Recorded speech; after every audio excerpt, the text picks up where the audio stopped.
surveys say that up to 60% of Catholics no longer believe in the real presence.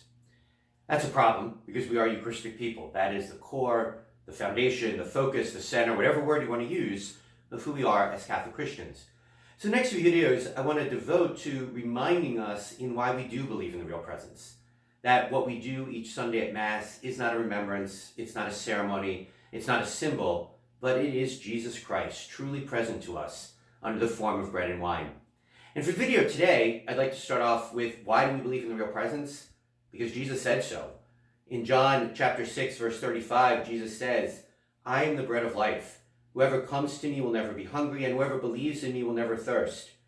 I said to you that you have seen me, and yet you do not believe." Jesus says, "I am the bread of life."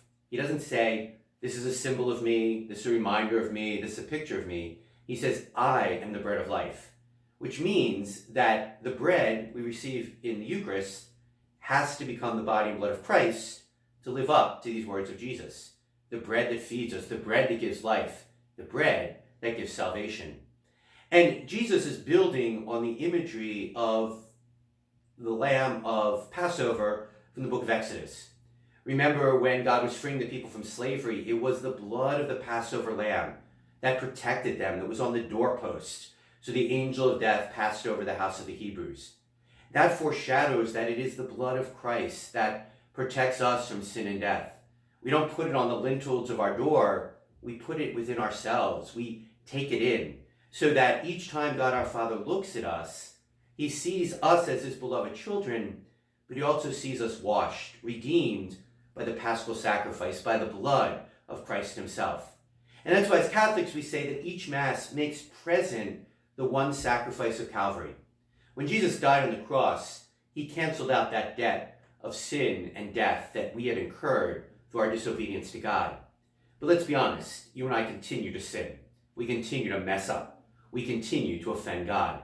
That's why we need the Eucharist so much, because each time we receive it, that blood is marked on us once again, so that when God looks at us, he sees not a sinner, but he sees a beloved son and daughter washed in the paschal blood of the Lamb, someone who has received the bread of life. Jesus goes on to say in St. John's Gospel, "I am the bread of life that came to give life to the world." It is not only in Christ's death on the cross 2,000 years ago that we find life, but in the Eucharist that makes that gift, that sacrifice, that redemption present to us by receiving his body and blood. As Catholics, we have the unique privilege and awesome gift to be literally drawn in to that saving mystery of Christ each time we come to the altar. Sadly, though, each time we receive communion, is that really what's going through our mind?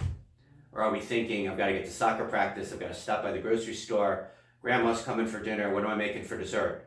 Our minds many times going to receive God himself is so far away from what we're about to receive.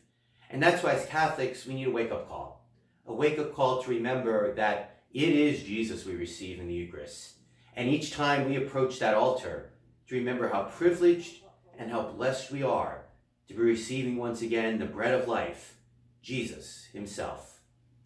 Not a sermon, not a homily, not a theology lesson, but just something for all of us to think about.